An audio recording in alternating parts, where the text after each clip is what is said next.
I'd like to give you a kind of quick summary of the Bible that you can offer to someone who doesn't know anything that the Bible's about. Let me preface it by offering this thought. If someone wants to know what is Christianity, I would answer not that it's a religion, though that's true, or that it's a relationship with God, which is also true, properly understood, or that it's a way of living life, again true, but not enough. What I'd want to say is that what Christianity is a picture of reality.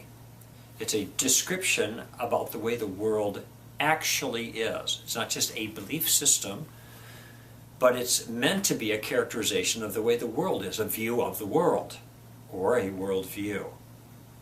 And if, in light of that, what the Bible is giving is a view of the most important features of the world as it is. And it's not a science book. I mean, there are lots of important things that might fall under those broader categories. It is a book that is meant to describe the features of reality that are most important to human existence. Why are we here? What's history about? What are we like? What is the nature of man? What is the man's problem? What is his solution? Does God exist? Those kinds of things. Those are the big questions. So I'm going to give you a simple way of remembering what the Bible teaches on this, because it's a characterization of the narrative that is the story that the Scripture gives, the story of reality from beginning to end. The Bible is not just a collection of stories in the smaller sense that are kind of jumbled together and we just draw some generalized spiritual principles from them and kind of guides for life. No, it is a story, it is a narrative of how everything began, how things have gone south, what God's means of repair and restoration entail, and how it all ends. And not just done somewhat in the abstract, but as an appeal for us to come on board with God in that process. So I'm going to give you five words that will capture the backbone of this narrative. My daughters have memorized these because they're so important to keep the biblical account in order. And here are the five words: God, man, Jesus, cross, resurrection. Let me give them again. God, man, Jesus, cross, resurrection. Now here I mean resurrection as the final resurrection to reward and punishment. So we start with the beginning, with God, and we end with the end.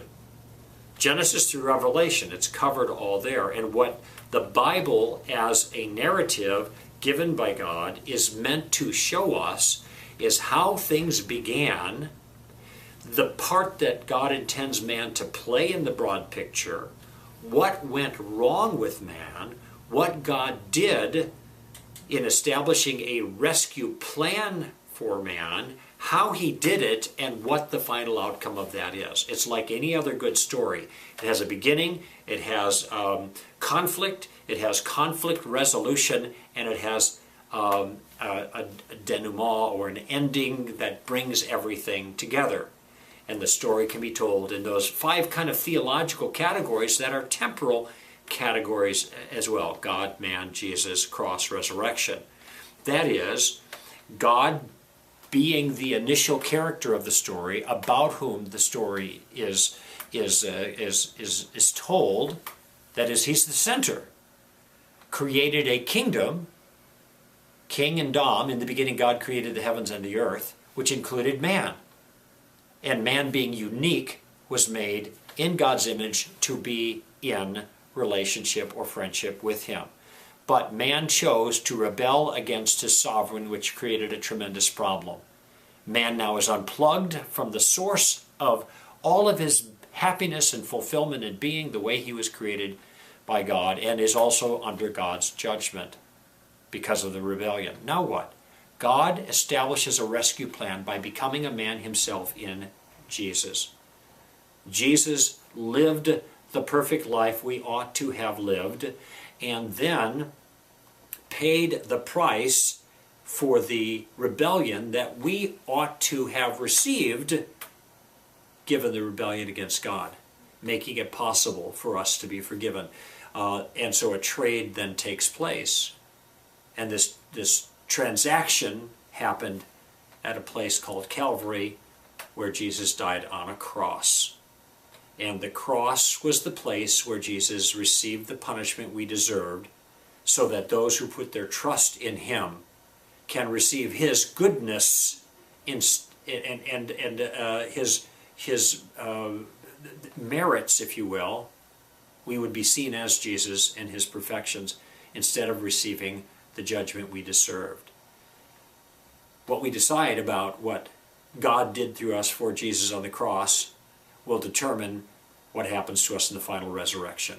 And in the final resurrection, there is either perfect justice, which is punishment for all the crimes we have ever committed, or perfect mercy, which is mercy for all the crimes, forgiveness for all of the crimes that we have ever committed. And in each case, God misses nothing. And that's the biblical story. It's a drama that the entire creation is involved in. It's the story of reality, where God creates man who falls, that God then seeks to rescue through Jesus. The rescue is made possible because of what was done on the cross, and that will determine what happens at the final resurrection. God, man, Jesus, cross, resurrection. That's the summary of the Bible.